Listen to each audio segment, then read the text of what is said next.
It's time to stream the Dwarf from King Art Games and THQ Nordic.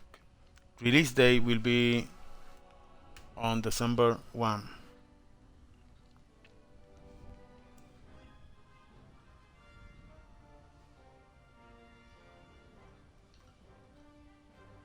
It's time to stream the Dwarf from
Fracas made us from stone to protect Garthogard.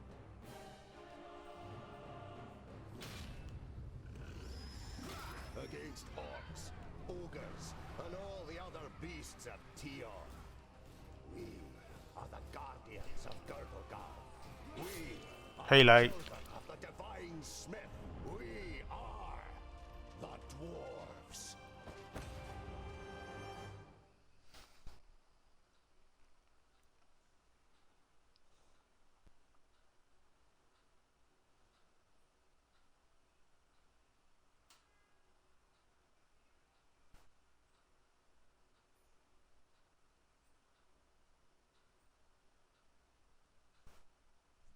Thanks Belief Network for the host.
No, the game is single player only.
workshop.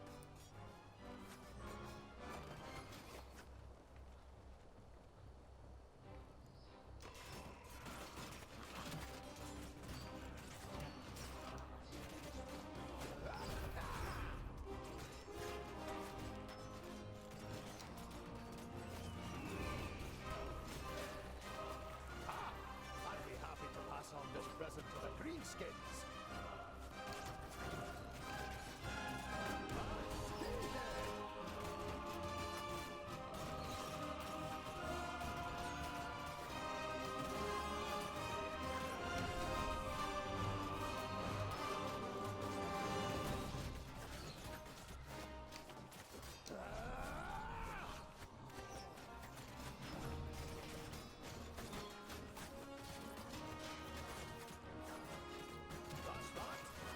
I am almost dead.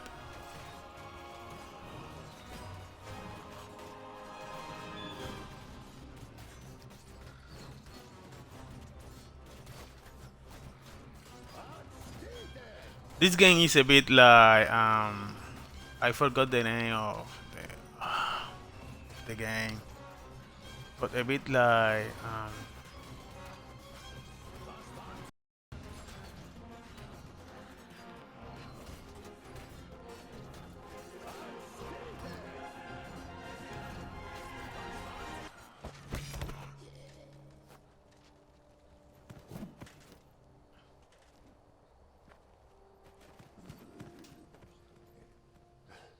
My king, what are you doing here? Giselbert Eye, the father of the Fifthling clan, has not been on the front line of battle against the creatures of Tion for many cycles. The king surveys the battlefield and the defenders with a grave expression. We are too few. This you know as well as he does. But there will be no reinforcements arriving. Hundreds of brave warriors lie inside the fortress dying. Illness is running rampant. It brings weakness and death. Stay at your posts. it's a bit like the Banner Saga. Which we are made. Well, depending of your action or the route that you take,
I knock at the wall.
fury, the old king radiates a ferocious power that none of Citalia's children could withstand.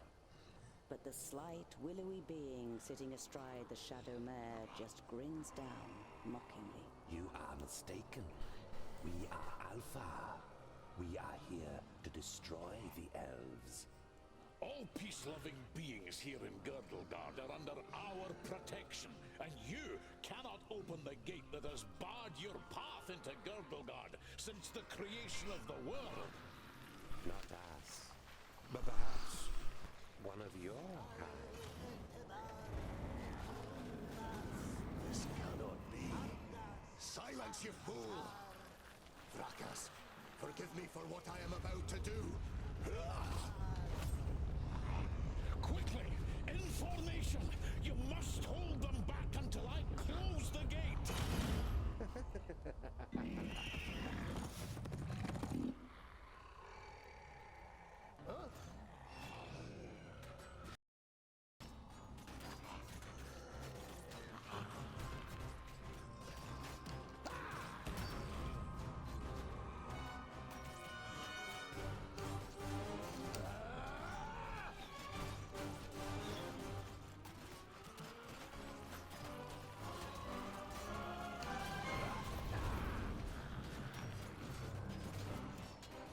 That's that.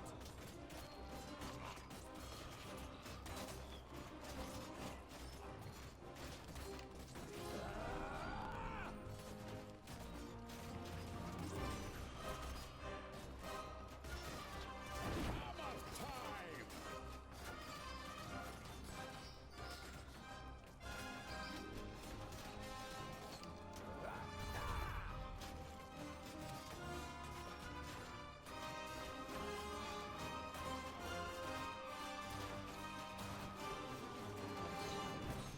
And stay dead!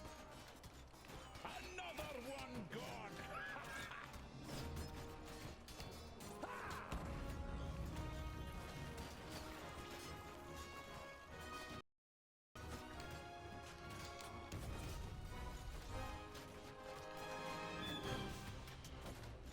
Hammer time! And again!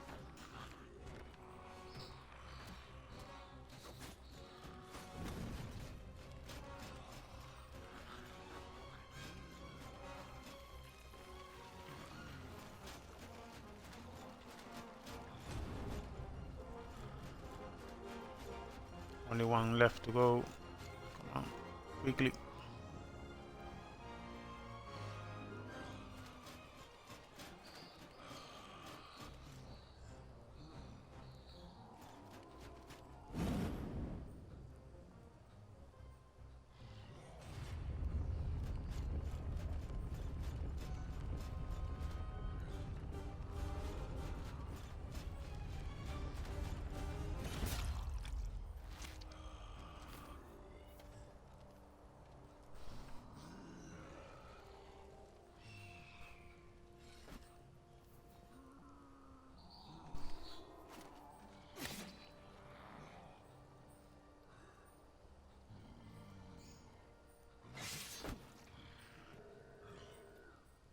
Look at me.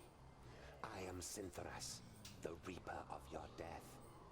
I will take your life, and the land will take your soul. Get out of my sight, pointy ears, and let me delight at the closed gate a little longer. The gate may have closed, but when you rise again from the dead by the power of the land, you will be one of us, and you will open it. Never! My soul belongs to Vrakas. No, your soul now belongs to the land, and henceforth you will belong to it forever. Now die, and return. Then hand us Girdlegard.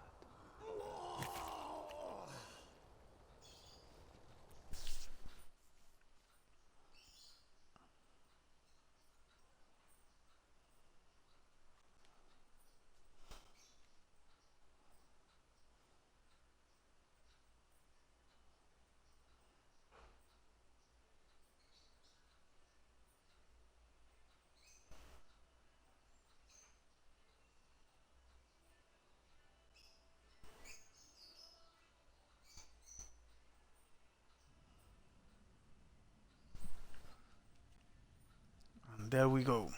Loading times.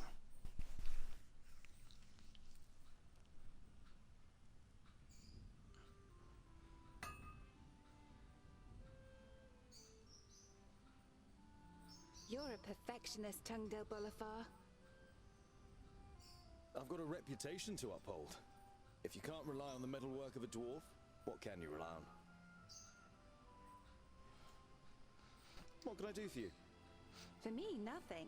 It's Lot Yonan. He wants to see you in his study. In your mind, you go through all the recent incidents that might have annoyed the Magus.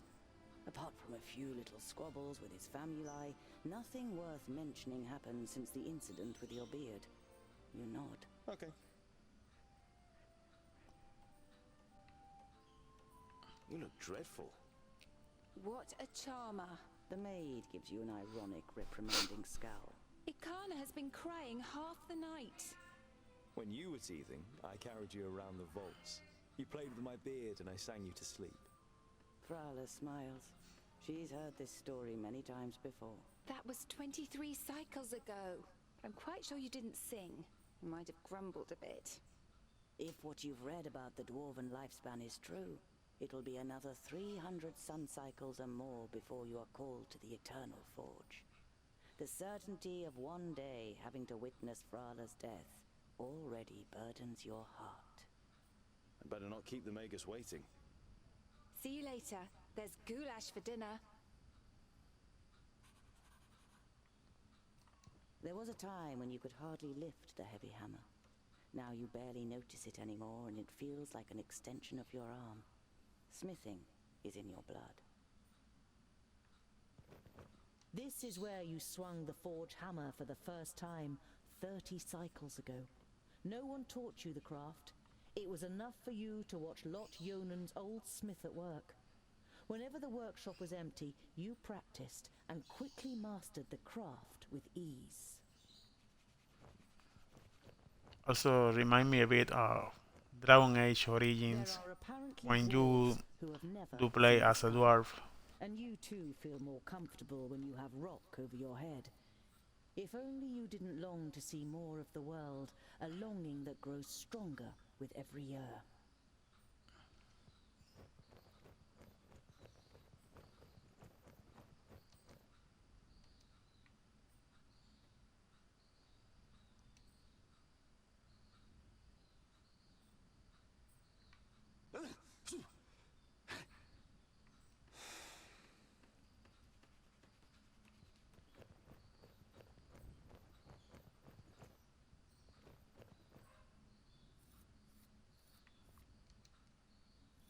Everything you know about dwarves you learnt from books. The divine smith created the dwarves, and from time to time you make him an offering of some crumbs of gold. It's the most valuable thing you have to offer Vracus.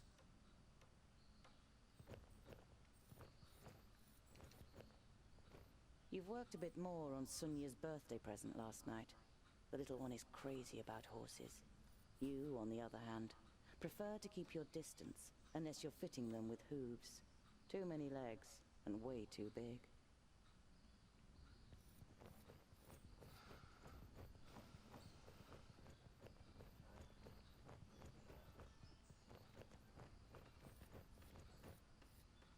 Hey, groundling! Come to the kitchen, we need you. Jolison, a fourth-degree famulus and your favorite foe among the students of magic, gives you a disparaging glance and disappears without waiting for your reply.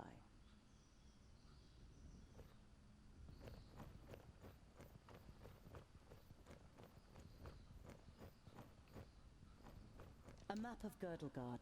The kingdoms of the humans are marked, but the map maker's focus was the magic realms of the Magi. Yonandar, Brandokai, Lios Nudin, Oromira, Saborian, and Tuguria.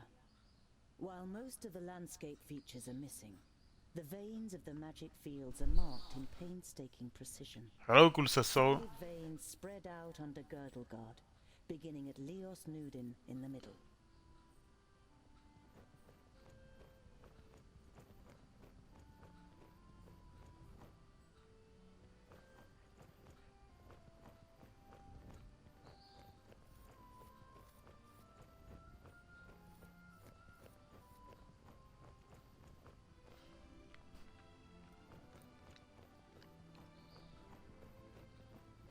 deal! Quick, or the goulash will get burnt! You immediately recognize what the problem is. A chain running over a pulley for positioning the cauldron is detached from its mounting and the cauldron stuck in the fireplace. It's a heavy load and none of the famuli, who feel superior even during kitchen duty, dare do anything. They might burn their fingers, or even get a bit dirty.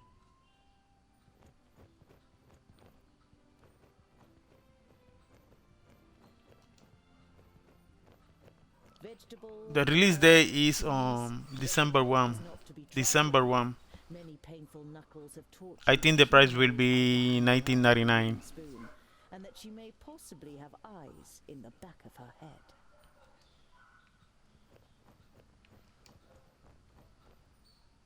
I just wanted...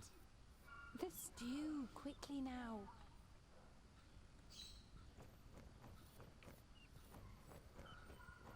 The beer that is delivered to the vaults is supposed to be the best beer in Idderslin. It's certainly your favourite beer, but you haven't drunk enough other beers to truly know.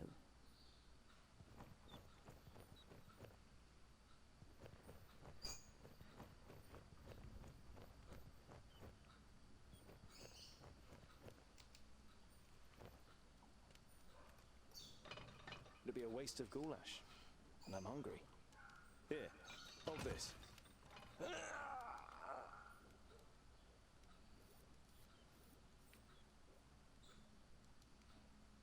With as much concern in your voice as you can muster, you say, Oh, no, this doesn't look good.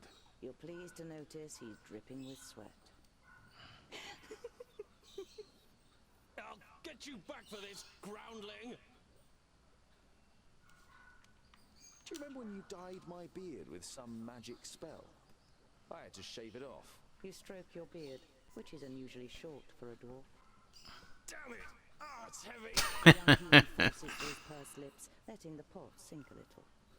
Don't you dare ruin my goulash, boy! The cook with beefy forearms glares at the young man, and after a brief moment, he tries harder.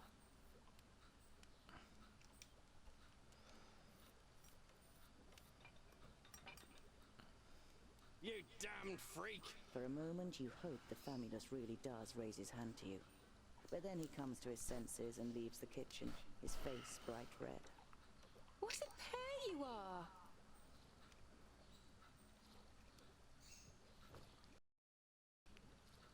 The goulash is bubbling in the cauldron. You draw the warm air in through your nose, and the smell makes your mouth start watering.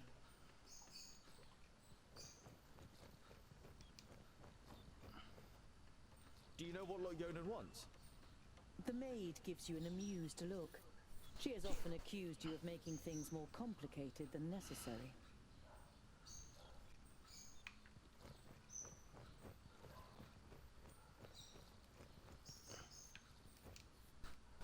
I am your godfather, little one.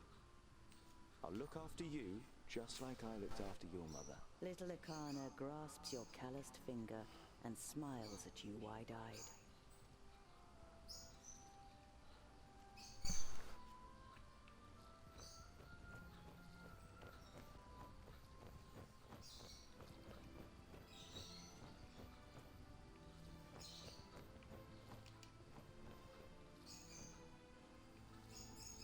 The blacksmith. Do you want something? Did a horse bolt while you were trying to shoe it? It's certainly not on our plates.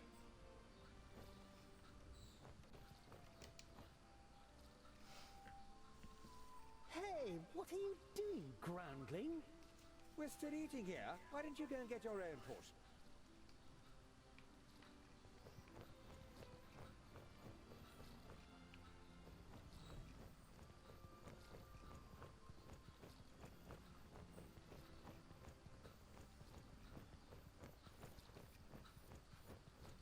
Of the 200 or so people selected to learn the art of magic under Lot Yonan, there's barely a handful of them you can stand the sight of. You're not at all interested in magic in all its elusiveness and whimsy. Your realm is the Forge.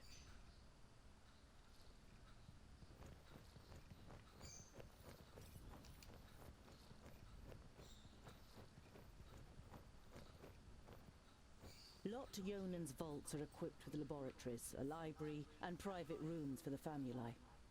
Together with the forge, the kitchen, and the other utility rooms, it makes up quite an impressive complex. But compared to the courts of the other magi, the seat of power in Yonandar is small and modest.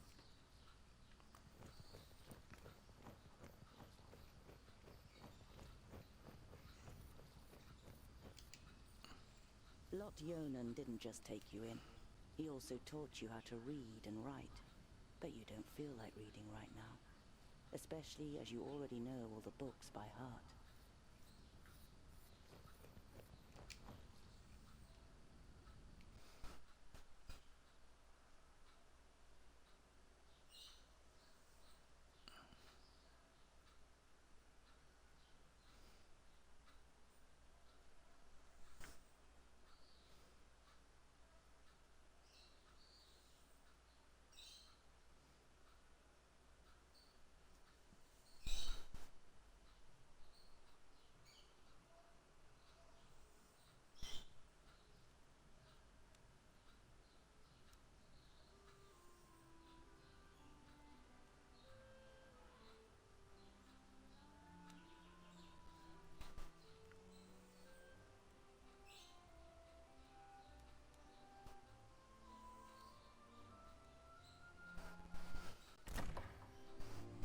Master Lot Yonan, Frala told me you wished to speak with me.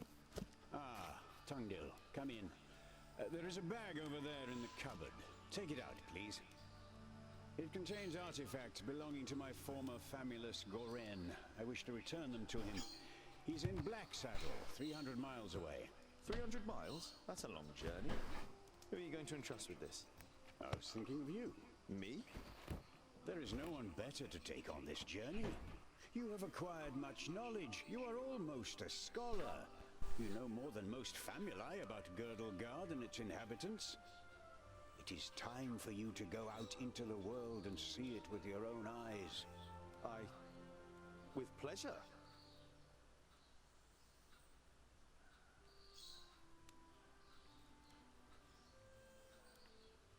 What's in the bag? Magical devices. You better leave the bag closed if you want to avoid any accidents. Dwarves don't really like magic, and magic doesn't like you either. Rakus gave us so much craftsmanship, there's no space left in our bodies for magic. Strictly speaking, every time you've been too close to magic, it has ended in catastrophe. Perhaps I'll meet some dwarves on my travels. Yes, perhaps. But don't hold out too much hope. And be careful who you talk to. Not everyone out there likes dwarves. Yeah, goblins. They abduct baby dwarves and sell them to magi, from what I've heard. Not the best bit of business I've ever done. But what was I to do? The Longnoses threatened to throw you into the nearest river. Be on your guard. Look after the bag and don't lose it. May Palandiel be with you. And Varakas too, of course. I'll set off immediately. I'll see you soon, Lot Yonan.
Hello, Frala.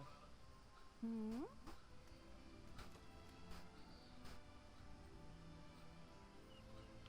I've got a present for you. You take out a symbol of protection that you've carefully made from 3 horseshoe nails. It's not the finest jewellery in Girdlegard, One look at Frala's face makes it clear that it doesn't matter. She glows with happiness as she takes the pendant. For me? But why? Because you don't see me as an oddity, and you're like a little sister to me. You could have said, but you settle with a shrug and a crooked smile. I need provisions for 300 miles. You're grinning from ear to ear. Finally, you've got the chance to see something of the world. 300? Tungdil, that's no errand. That's an epic journey. Wait, I've got just the right thing. But make sure the cook doesn't see. I'm going to Blacksaddle to return a few things to a former apprentice in Amagus. You pocket the rye bread, sausages, and ham. Enough food for the first few days of your journey.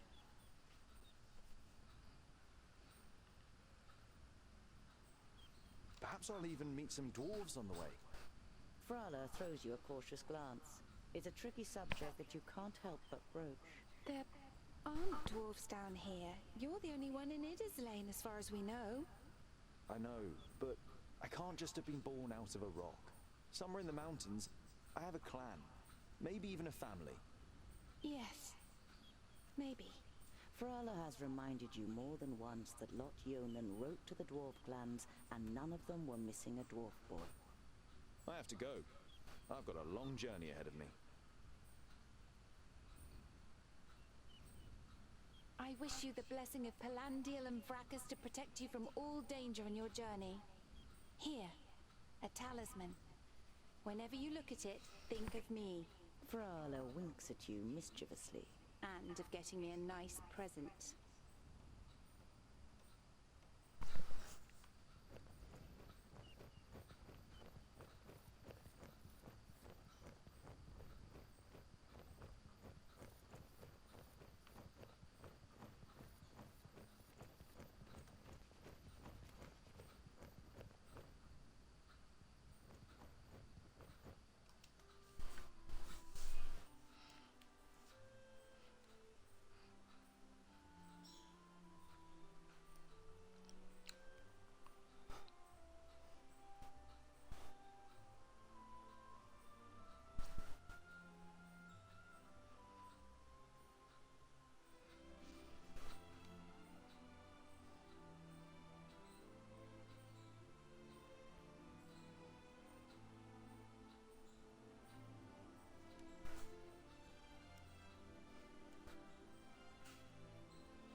To see you again, Lot Yonan.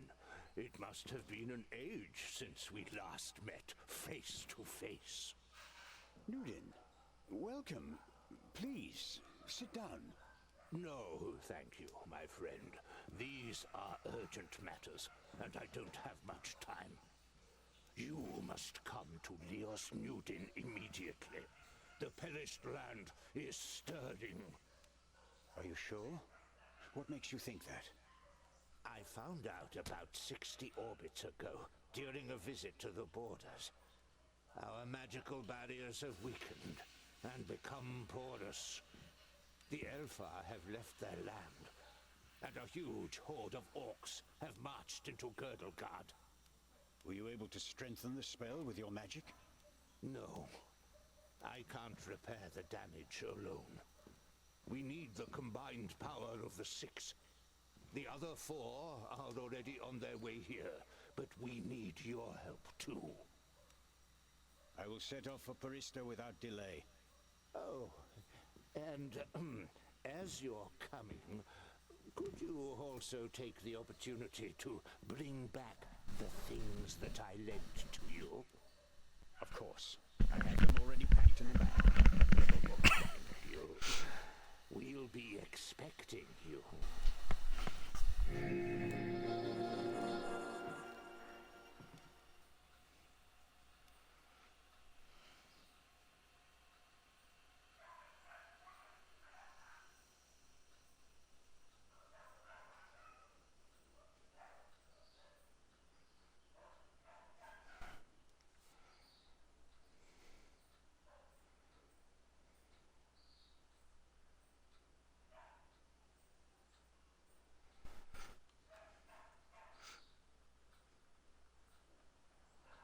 Utterly blinded by the sunlight, you squeeze your eyes tightly shut after only a few steps.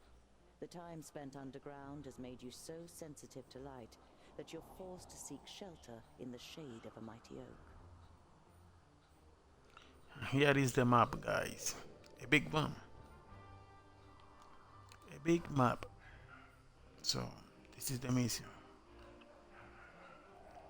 So like I say, this game is a bit like the Banner Saga.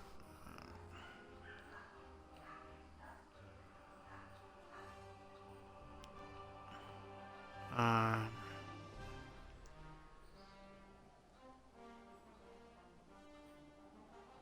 okay, let's go here. You reach a small lake by a birchwood. Your feet hurt and your eyes still sting in the unaccustomed sunlight. But a smile spreads across your face nonetheless. You've covered a decent distance on the first day of your big journey.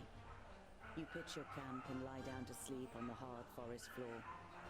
When you wake in the morning, your legs are stiff and achy. Trying not to feel sorry for yourself, you throw your rucksack over your shoulder. You're a dwarf, and dwarves don't complain.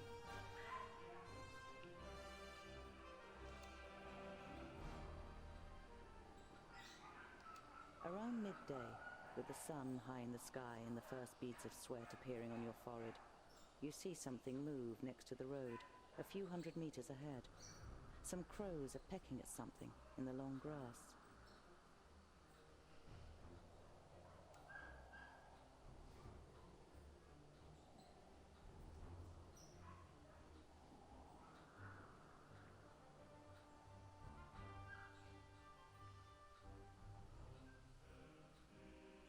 The creaking leather armor, the clattering rucksack, and a dwarf's inability to be quiet makes the crows flap around as you move from one bush to another. You give up trying to be stealthy, stand up straight, and see two human bodies in the flattened grass.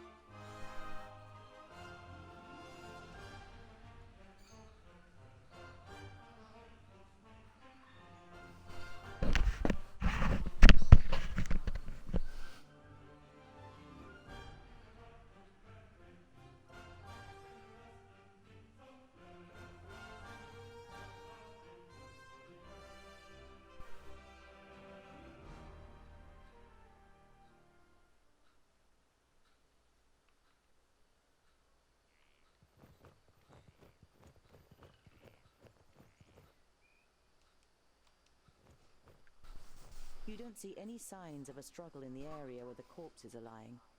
Were they stabbed by a companion? A stranger could hardly have crept up on them with such sparse cover. A slender man lies in front of you, dressed in an expensive robe. It is in the colors of Turgur the Fair-Faced, one of the 6 magi. The dead man must be one of Turgur's famuli. You don't see any wounds.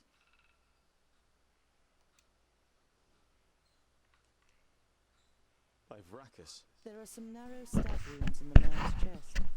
The cuts are too big to have been made by arrows, but too small for sword wounds.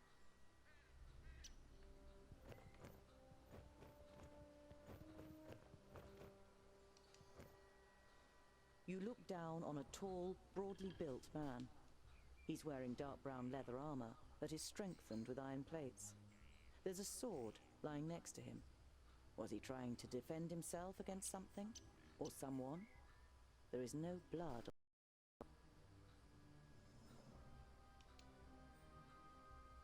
The man has the same incisions. It's clear that both men were killed by the same weapon. But what that weapon might be, you cannot say.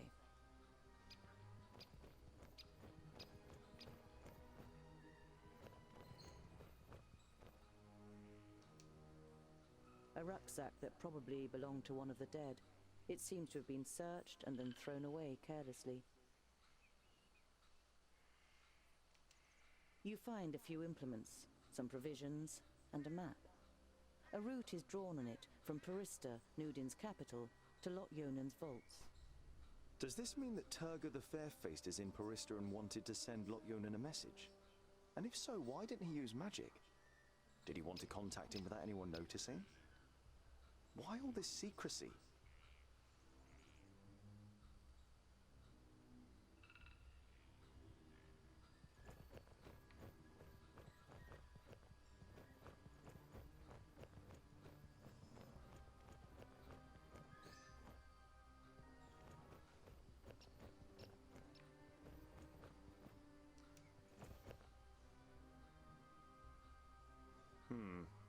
Nothing.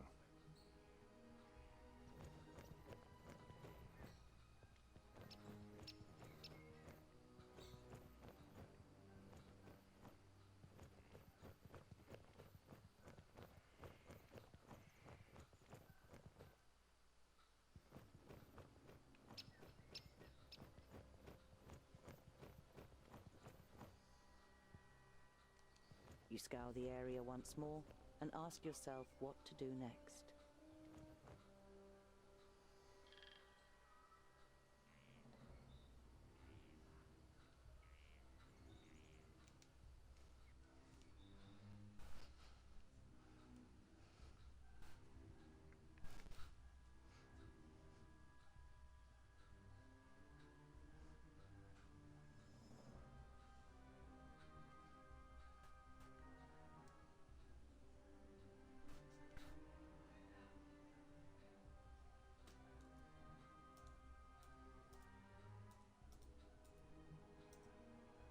It's time-consuming and strenuous work digging shallow graves in the ground with a stick and covering the corpses with a few stones.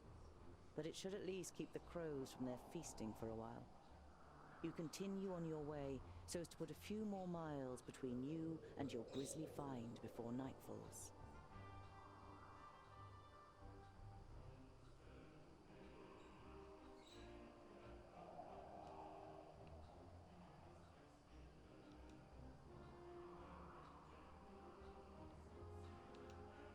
As the gable end of a small farmhouse and a barn appear from behind a hilltop, you hear the loud cries of children at play.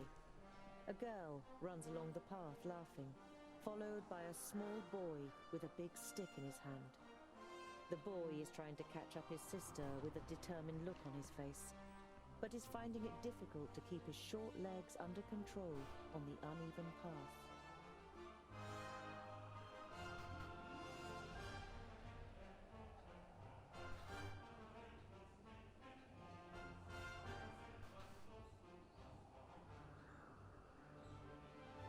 You walk towards the children. As you raise your hand to greet them, the boy catches sight of you. His eyes grow wide, and he points to you with a chubby little finger. All he can manage to say is, "There." Now the girl has turned to face you too. Before you can say a word, she lifts her little brother up into her arms and runs screaming towards the farmhouse.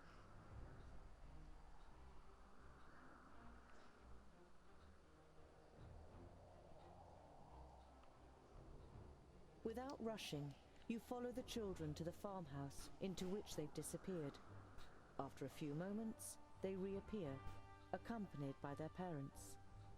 Their father is a thick-set man with grey hair. I am Opatia. This is my wife, Remsa. The blonde woman nods a greeting almost imperceptibly and clasps her daughter tightly to her. She looks you over with an anxious expression. It's a pleasure to meet you. My name is Tundle. You try to make your voice sound as harmless as possible.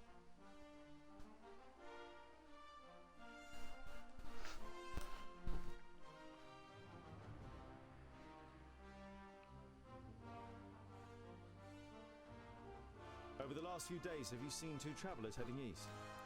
Opatia looks at his wife, but she shakes her head. Why do you ask?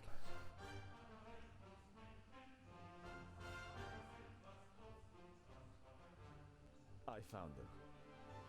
Two dead bodies on the side. A good day's march east from here. Dead bodies? She hastily covers her son's ears. Was it orcs? Remsa, what would orcs be doing up here? It was probably just bandits.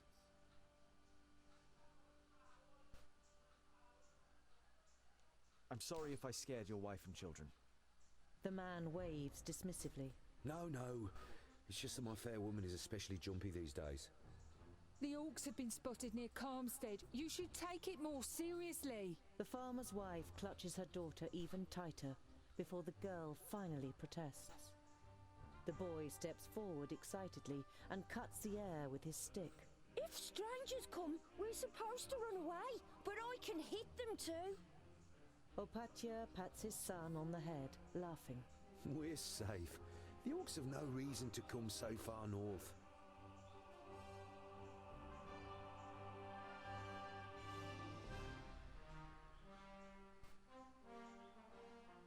Wouldn't it be better to move to one of the bigger villages if there are orcs around? The farm is our livelihood. We can't just leave the place. The fields don't look after themselves. King Tilligorn's cavalry will take care of the orcs, all like Yonan and his magi. But the cavalry can't be everywhere at once. Even a handful of orcs would be enough to finish us. Once the seeds are planted, I'll build the hideaway, just as you wish. But what use is a hideaway if we've nothing to eat in the autumn?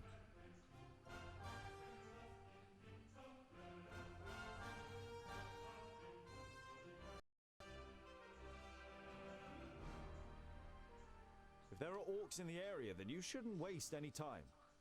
Build that hideaway. The dwarf is right. Remsa gives you a thankful smile before turning to her husband. We'll take care of the other problems when we come to them. The most important thing is that we're safe. Opatya stays silent for a moment, a gloomy expression on his face, before shrugging his shoulders. All right then. Dwarves do know best when it comes to orcs. You bid farewell, set off on your way. The children follow you for a while, before saying their goodbyes in laughter and running back towards the farm.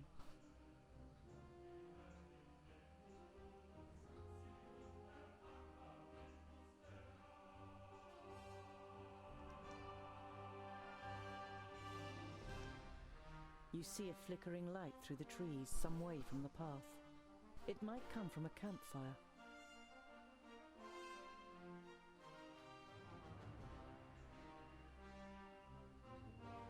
You walk towards the fire with confident strides until you finally make out 3 broad-shouldered men with axes. 2 rabbits are sizzling over the fire. The men are joking with one another, but you can only understand the odd word. They haven't noticed you yet.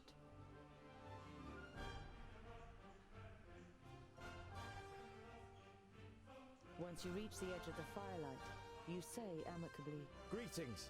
My name is... The men jump up and grab their axes. Who's there? Well, I'll be. Is that a groundling? The men look you over suspiciously.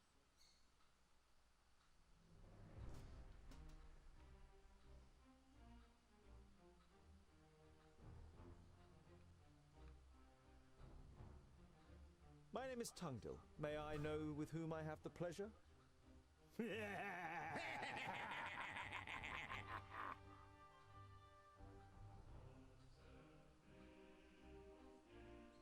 A perfect stranger, a groundling speaking like a king.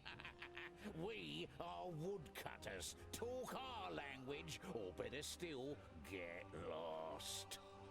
I only wanted to be polite. Sod your politeness and your pretty words, groundling, and be off with you. The man strengthens his grip on the axe and glares at you with sinister yellow eyes.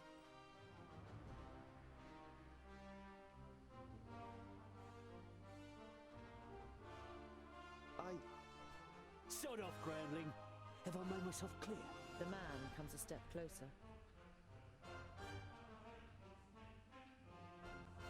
Put down your weapons or I'll be forced to use mine. You threatening us, groundling? Now consider this. I am a dwarf with an axe, and I don't use my axe for cutting down trees. The men are visibly unsettled and lower their axes a little.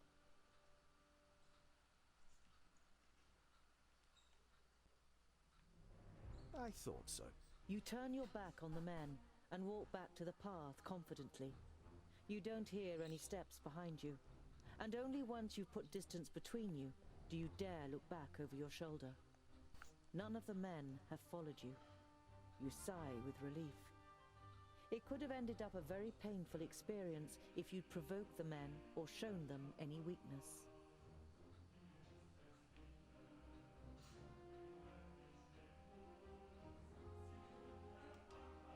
You reach the banks of the Warder and can see Axeldale on the other side, but there isn't a bridge for far and wide. The fishermen's boats glide over the water, which sparkles in the sun. None of the men seem to notice you while they throw out their nets.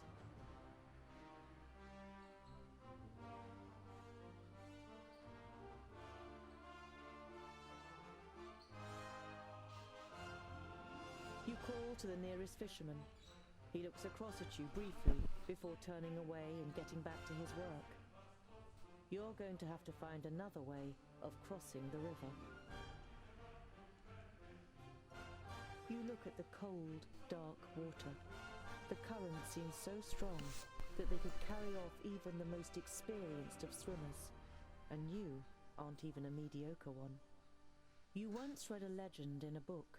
Elria, the goddess of water, did not like the children of the Forge and cursed the dwarves, so that they would drown in any waters beyond their kingdoms.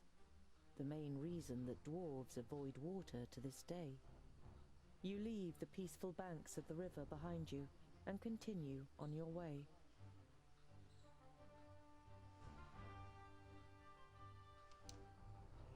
You look down on a large village on the banks of the Warder.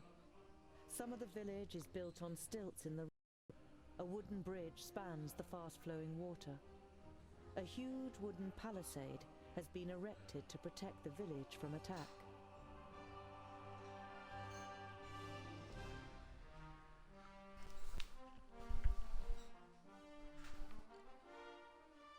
The guards on the palisade are watching you. Their armor looks well cared for and well made. The smith who made them knew what he was doing. You conclude that the men depend on the protection the armor offers and aren't just wearing them to look good. They're certainly not villagers.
The double gate is made of strong planks, sturdy but still much less solid than the fixed parts of the palisade.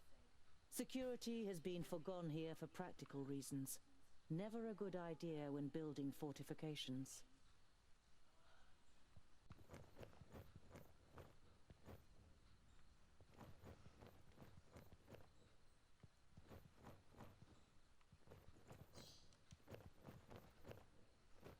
Some of the guards begin to whisper as you near the gate. Hello up there! What brings you to fair Goodwater? And have you seen any orcs on your travels, Groundling? The man leaning over the palisade eyes you up and down carefully.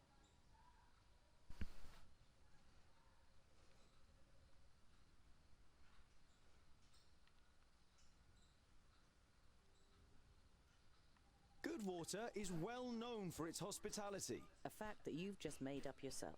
Let me in, and I will tell other travelers all about it. I regret to inform you that we cannot allow you to enter. The gates stay closed once night has fallen. Hello, There's Darkest. certainly no regret showing in the man's face.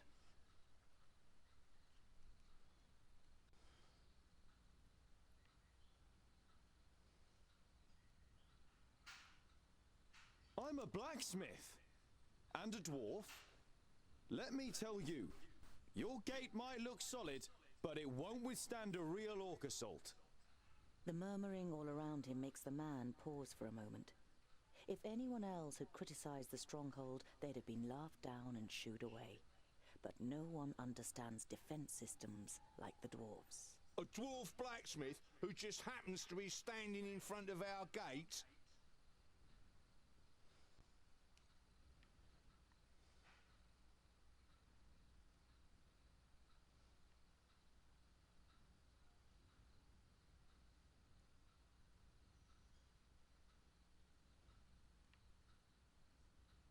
That's right.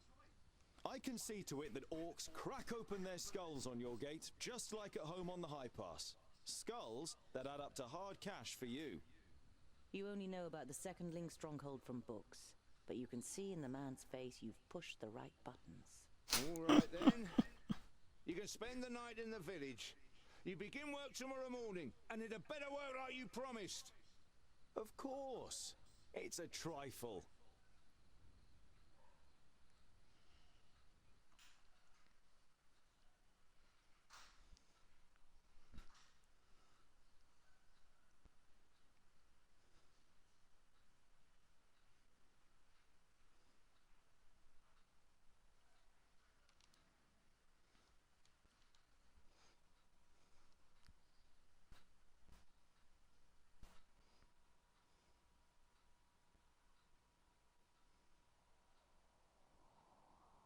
After a meal, you spend the night in the comfort and shelter of a Goodwater tavern.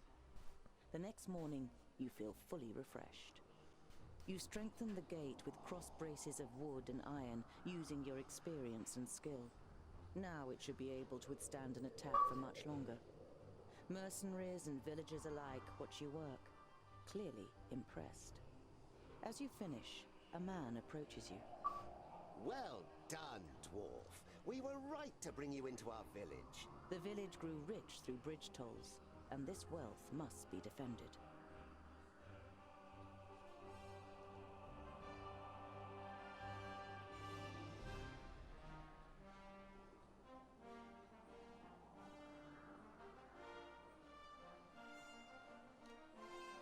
You're proud of what you've achieved in such a short time.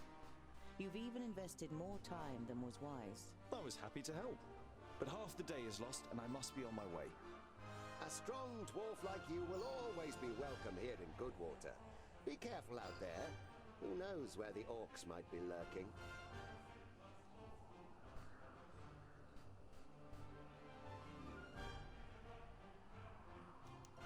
An uneasy feeling has been your constant companion since you left Goodwater. Every little sound in the forest makes you fear you've been discovered by a horde of orcs. But you reach the end of the day without bumping into any of the greenskins. It seems as though Vracus has granted you one more day in Girdlegard. As night begins to fall, you pass a large oak tree and decide to call it a day. Near the oak tree is an abandoned camp with a fireplace, which appears to be a couple of days old.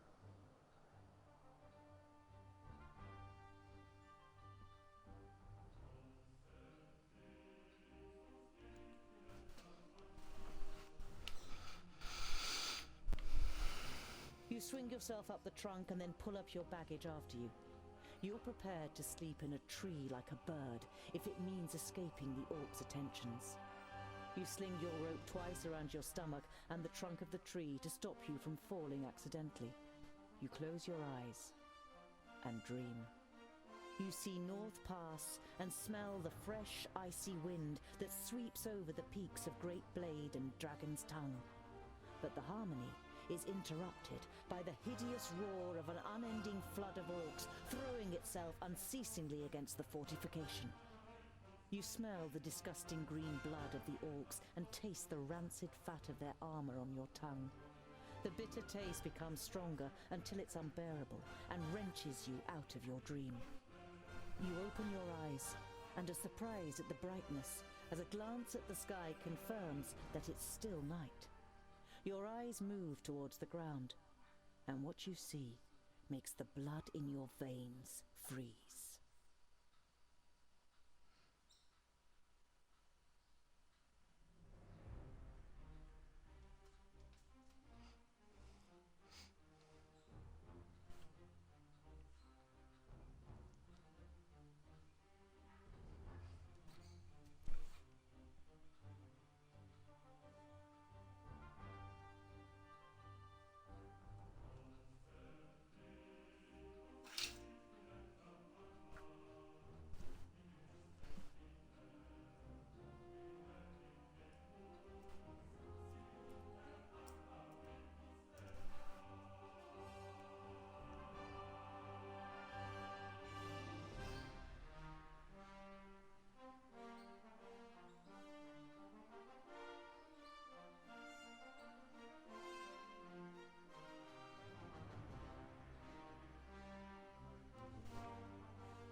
I am Sinthras of Son Balsur. My master, Nod On the Doublefold, ruler of the perished land, has elected you, the lords of Taboribor, to be the sword that conquers the south. You mean you want us to put our necks on the line and be killed by some magus? Lord Yonan and the others will be taken care of. Your task is to create a diversion in the south until my master's plan succeeds. And which of us is the leader? The one that conquers the most land. So Kragnar will be the new Grand Lord. He glares at Ushnots and Bashkug. The Kragnar Shore tribe will conquer the most land. Never! We will overwhelm the cities of the Red Bloods quicker than you can set the marrow from a bone. We shall see. You can't believe what you're hearing. If the beasts of Tion ride into battle together, catastrophic cycles lie ahead for Girdlegard. Be right back.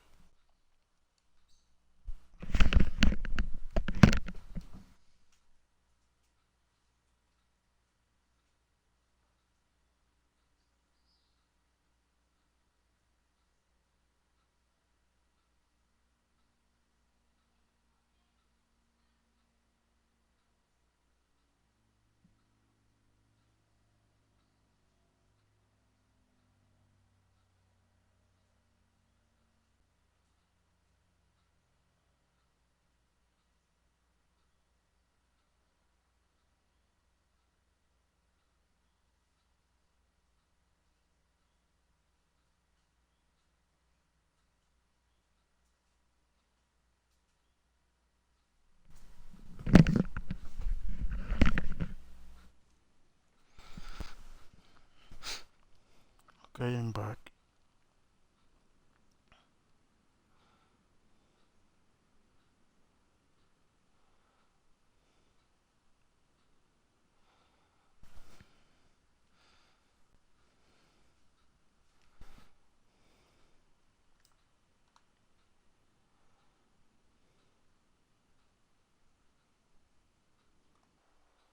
The night in the oak tree was the worst of your life.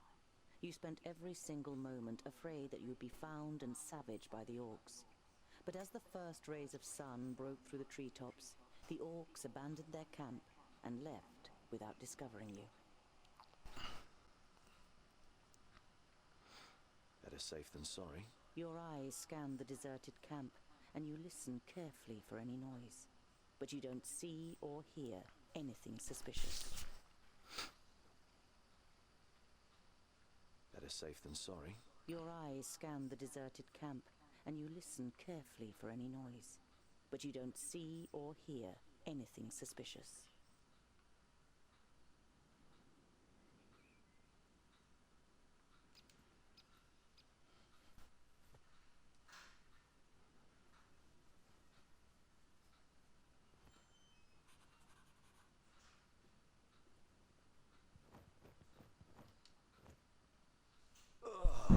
You're overcome by the urge to vomit. You have, of course, heard the stories, but seeing with your own eyes that orcs actually do eat humans is a long way from just reading about it. This is the place. I knew it was here. Come on then, find that stupid necklace. Hey, Fuskar! In front of you! A grounding! Perfect for a spun breakfast!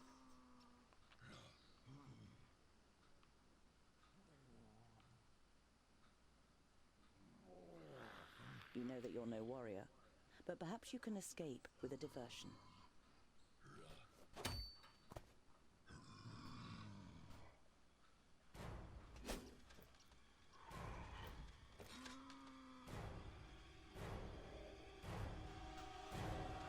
Oink, oink, little piggies!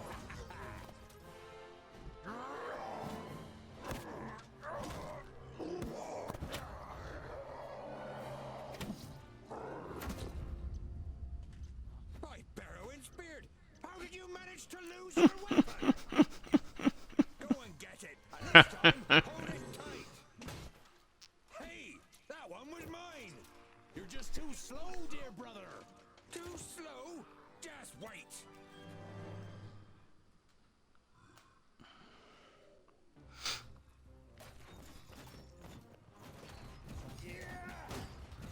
What is it?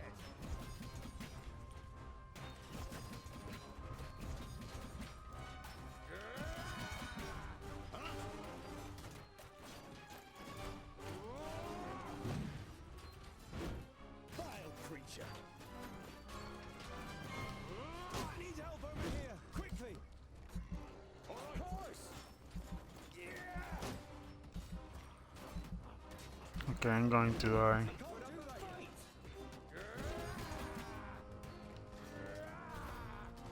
Yes!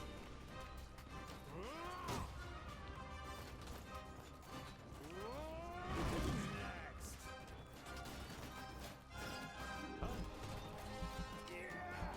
He hardly put up a fight!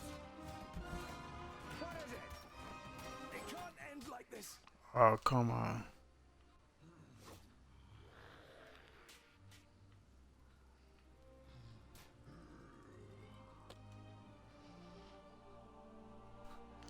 I have to appeal there.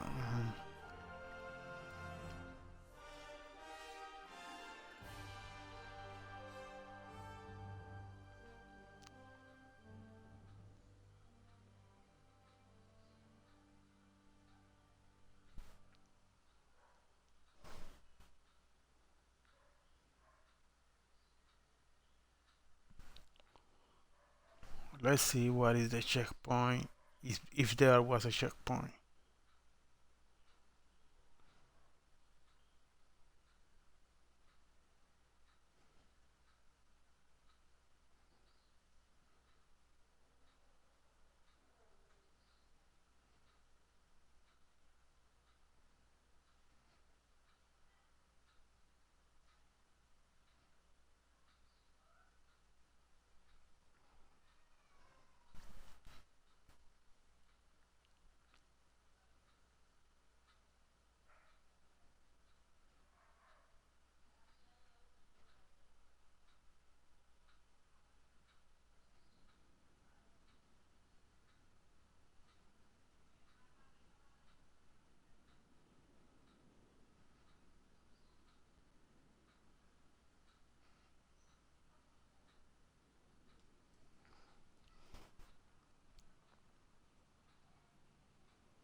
Yes? Huh?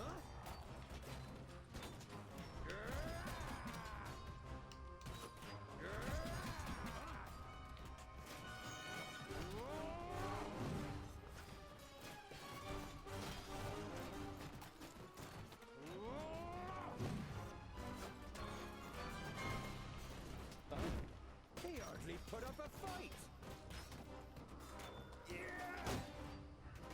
Vile creature. And what now?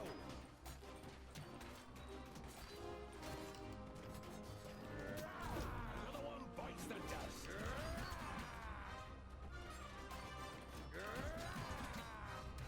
What is it? He hardly put up a fight. They're hitting me pretty hard.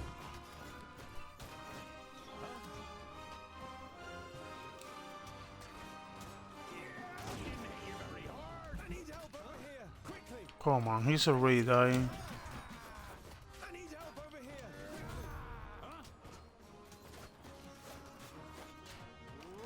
They're hitting me pretty hard. And again. I need help over here, quickly. Oh, there are archers. Let's kill the damn archer. They're hitting me pretty hard. I am Boendar. Give me a hand. I need help over here, quickly. He hardly put up a fight. And again. Who's next? He's going to die now. Okay. They cheated.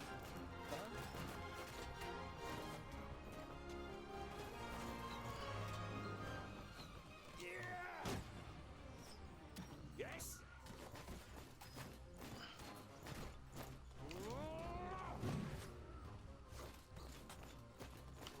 They're hitting me pretty hard.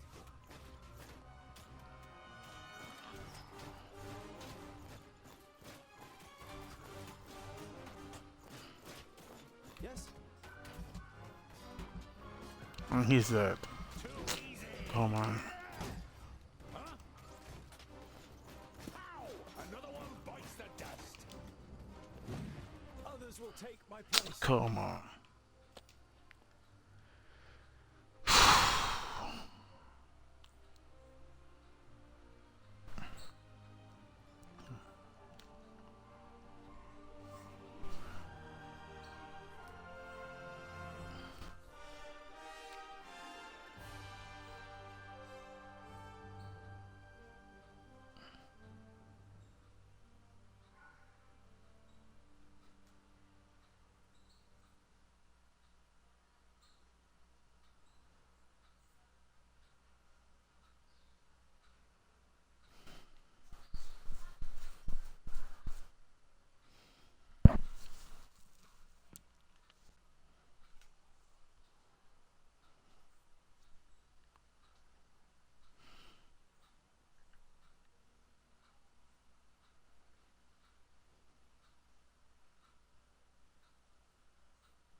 I really would like that you have a way to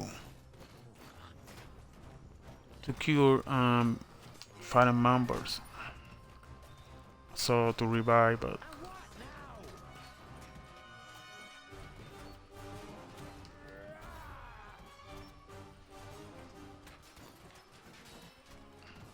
Let me kill the archers.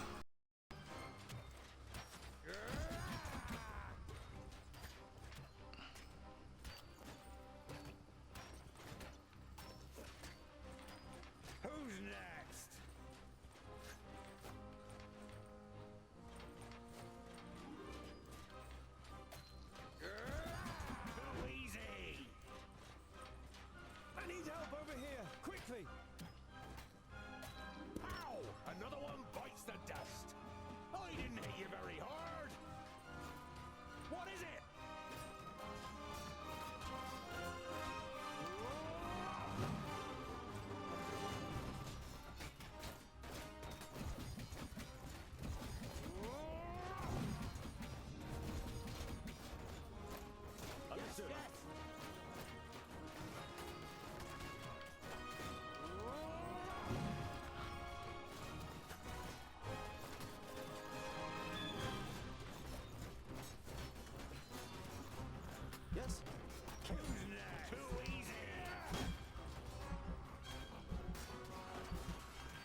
And he dead again.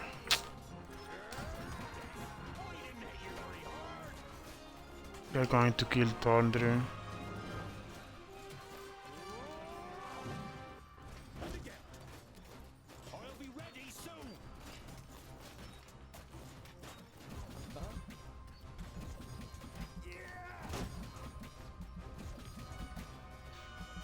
He's dead now. This is ridiculous. I'm playing on easy and still hard. Come on.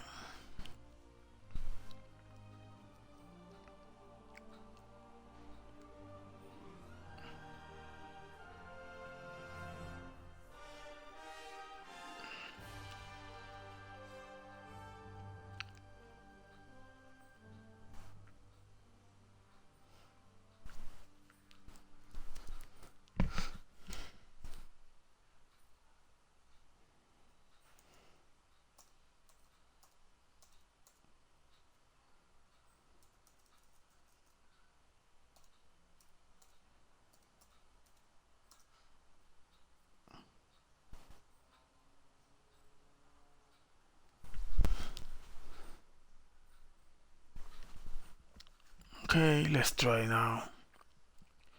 Let's see if Thunder don't die. I would like that.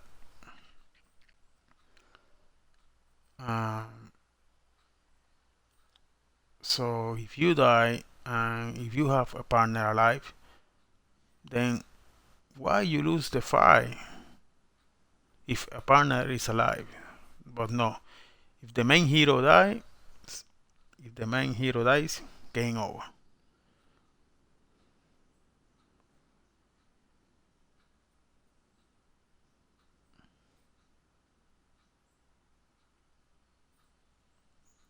I did see that your partner can die, and if the main hero is alive, you don't have problem. But if he dies, then everything is ruined.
Put up a fight! Huh? Who's next? Ow! Another one bites the dust!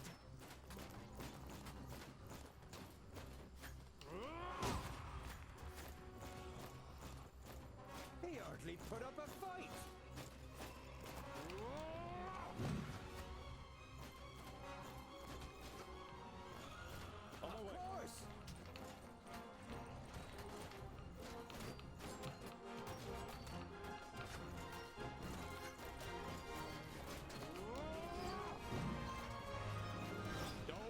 Me, huh? Ow! Another one bites the dust.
rush me?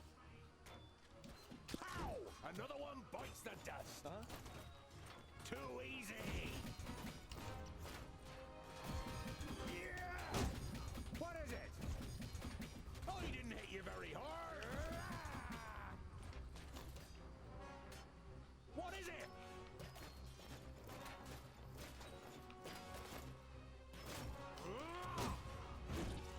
I just need a little rest. Oh, one of my friend did for I'll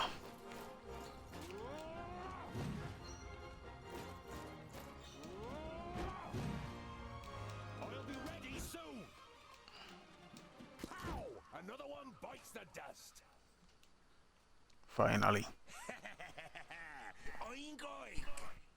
That's all. No more orcs. Well fought, young friend. Do you happen to be tongued ill? Well fought, but he fought like a. Boindale, what do you expect? He grew up amongst the humans. Who are you, and how do you know my name? My name is Boindale Hookhand of the clan of the Swinging Axes. This is my brother Boindale Doubleblade. We've been sent to find you. Call me Ironheart. Are there any more piggy snouts around here?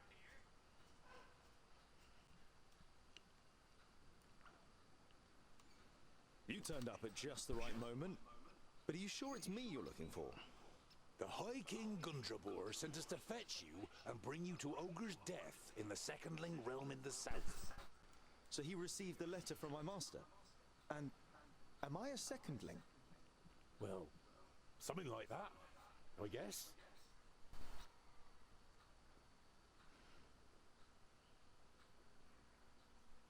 Then my family was found and the High King wants to bring me back to my clan. No, you're not a secondling. You're a fourthling.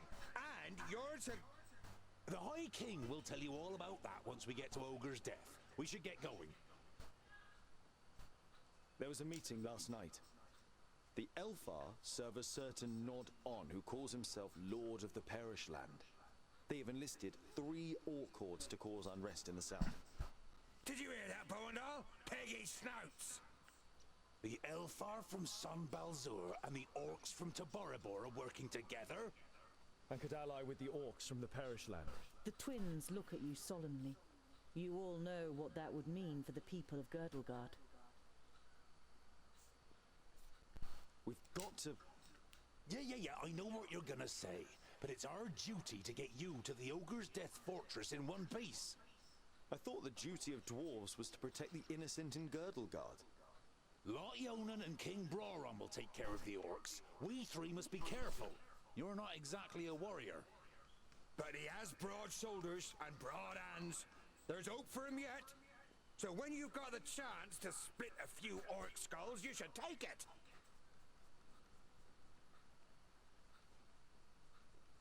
I would be happy to follow you into the realm of the Secondlings. In truth, there is nothing I would rather do. But first, I must travel to Blacksaddle and return some things to a former famulus of Lot Yonan. Blacksaddle isn't exactly on our way. It's on my way. We can head south as soon as I've carried out Lot Yonan's orders. Well, he's certainly got the stubbornness of a dwarf. Perhaps we'll be able to make a real dwarf of him on the way. All right, we'll accompany you. The sooner we find that famulus, the quicker we can get back to the mountains. I'll have to send Lot Yonan a message by carrier pigeon on the way. And if we happen to stumble upon a couple of orcs... I like you, but we'll have to find you another name. Bolafar. It's about as good as Lipsmith, Paddletosh, or Blufflegrump. It is stupid, senseless, and definitely not a name of honor. What are you good at? I'm good at reading. Reading?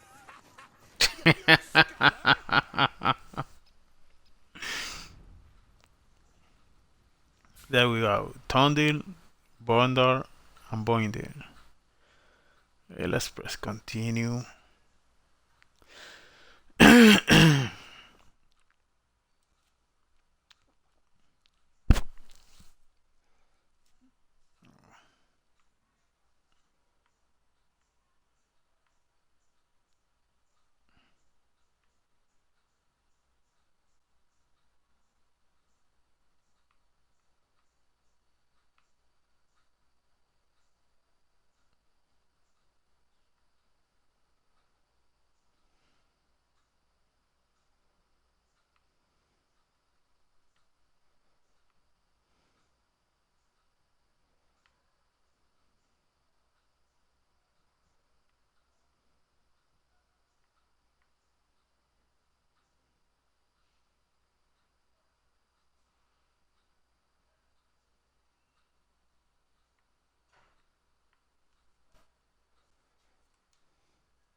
You and the twins approach Goodwater.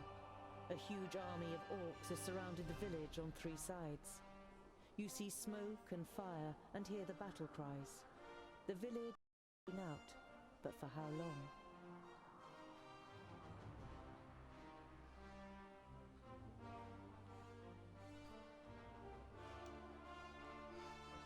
Let's see if I can save the villagers.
Oh, now it's getting exciting!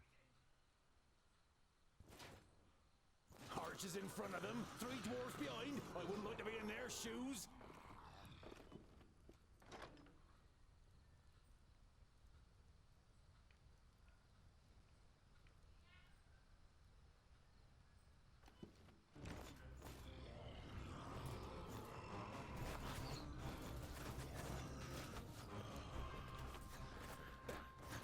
He cheated! As good as done!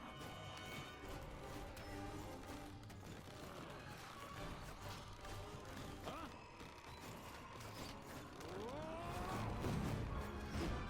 And again!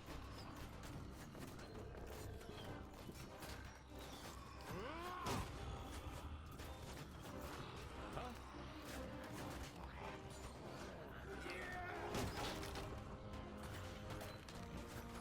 What is it? Already one died. I didn't hit you very hard. Another one bites the dust. Yes.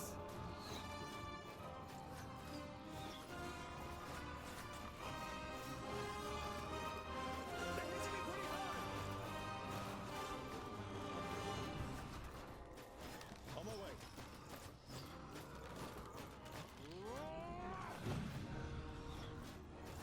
At once.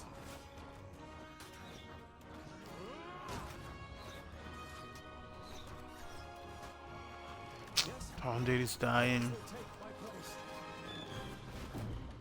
What is it? Don't rush me. I didn't hit you very hard. Too easy. I'll be ready soon. Don't rush me. Huh? Yes?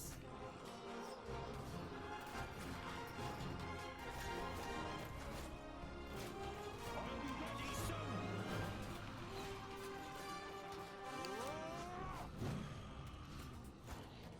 I didn't hit you very hard.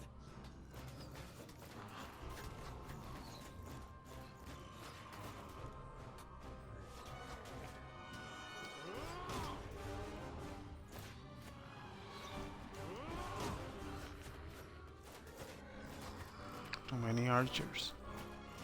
Did you see that, men? Now they are warriors. Hey, you down there. I'll send you some reinforcements. Let's stick it to those ranks.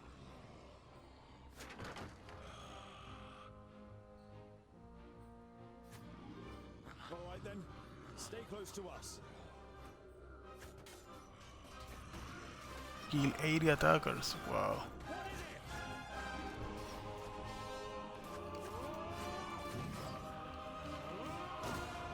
Damn it! How many more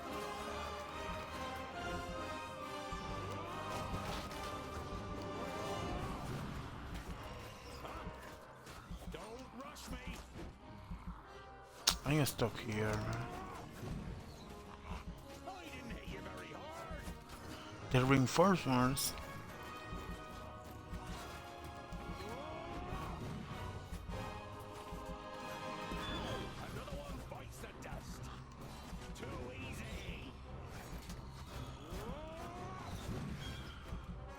Wow, I'm stuck here.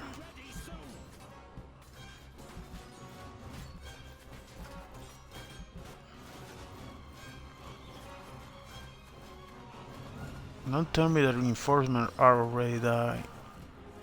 Already dead.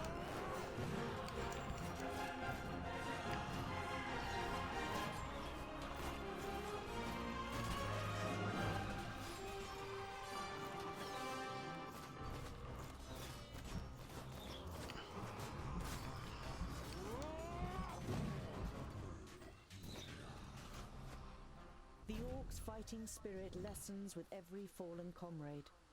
After Kragnar's death, they finally attempt to flee the battlefield. Very few escape the mercenaries' arrows.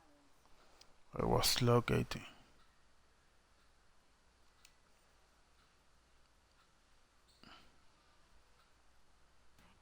The leader of the mercenaries approaches you, surrounded by his soldiers. His expression is one of recognition, caution, perhaps even awe.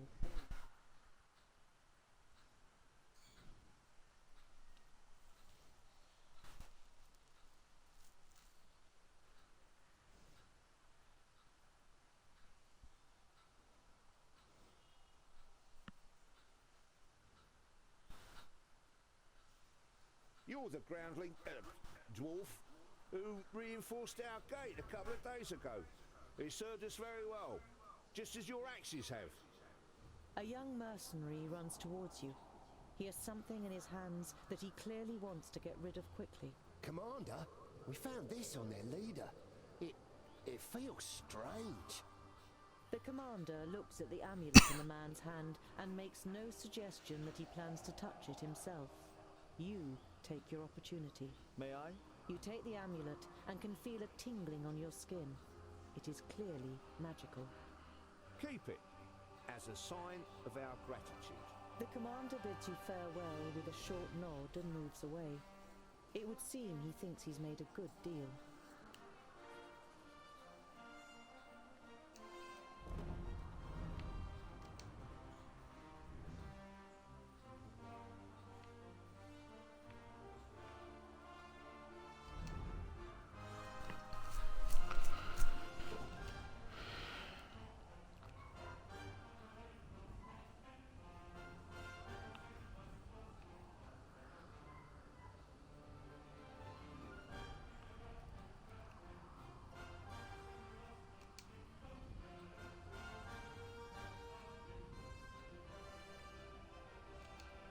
The farmstead Oh, this is whore.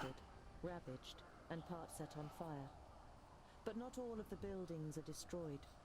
You call out for any survivors, but there is no answer. You remember how you advised the farmer to build a hideaway. From the way things look now, you sincerely hope that he took your advice to heart.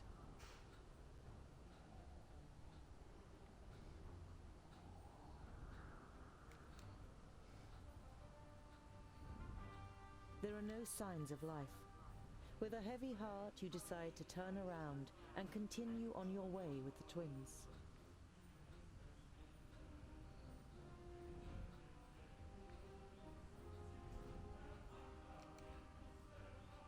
As you near Calmstead, you see that the surrounding fields are in flames. The sound of fighting reaches your ears. You hear the screams of the villagers and the roar of the orcs.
kill people in the houses. Let's get them out of there, and quickly. On my way!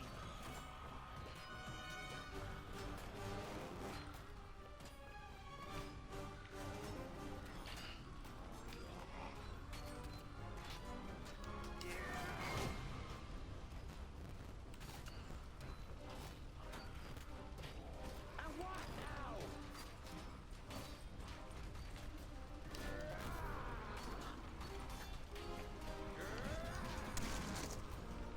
Yes? Who's next?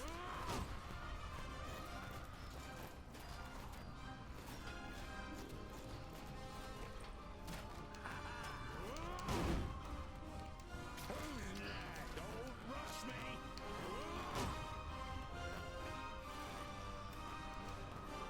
I'll be ready soon!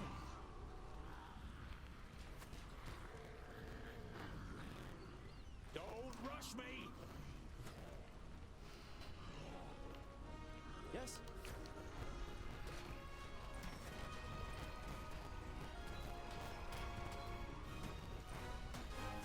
On we go!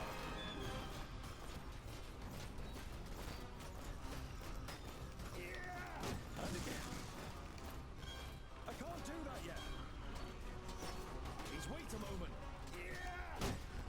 What is it? Kill.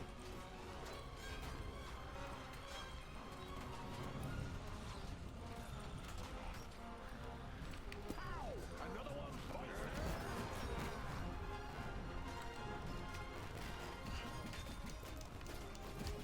What is it?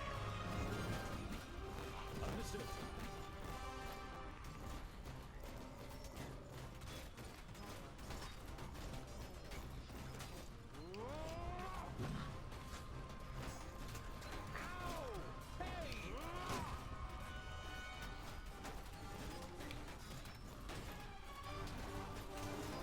Kill.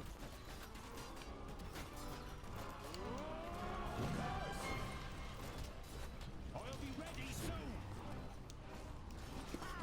Another one bites the dust!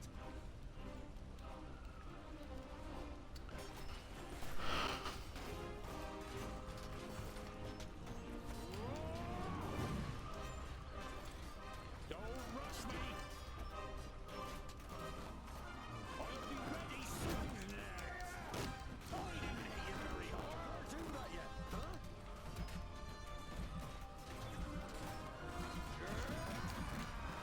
Obviously put up a fight.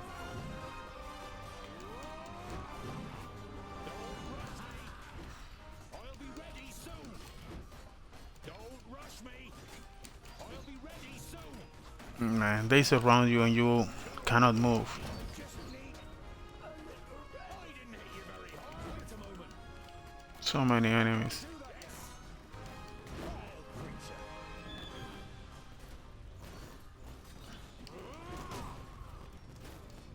Don't rush me!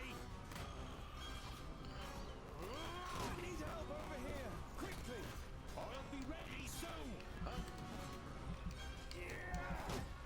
Ow! Another one bites the dust! Kill.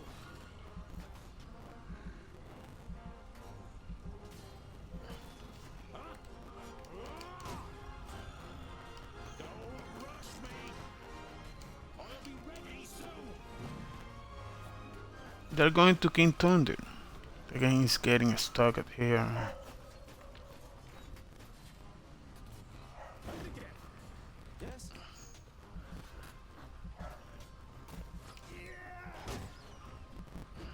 Too easy!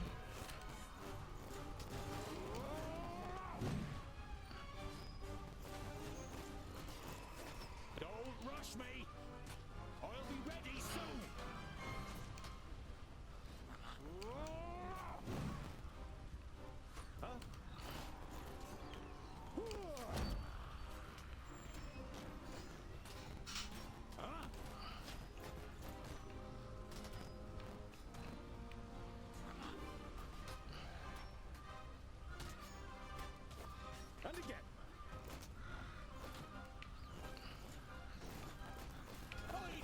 Oh, more enemies, come on.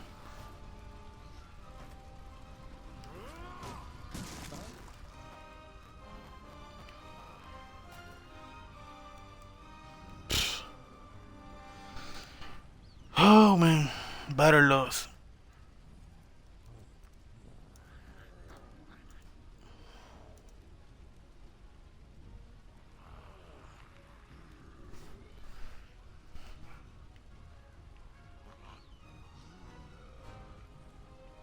Okay guys, I'm going to end the stream.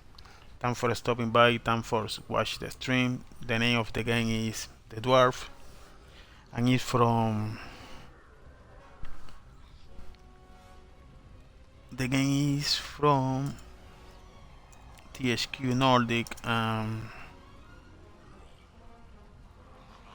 King Art Games. The game release date is on December 1 for 1999. Gracias por ver el stream. Recuerden, el nombre del juego es The Dwarf. El juego va a estar disponible en Xbox Live diciembre 1 por $19.99. Muchas gracias y los veo después.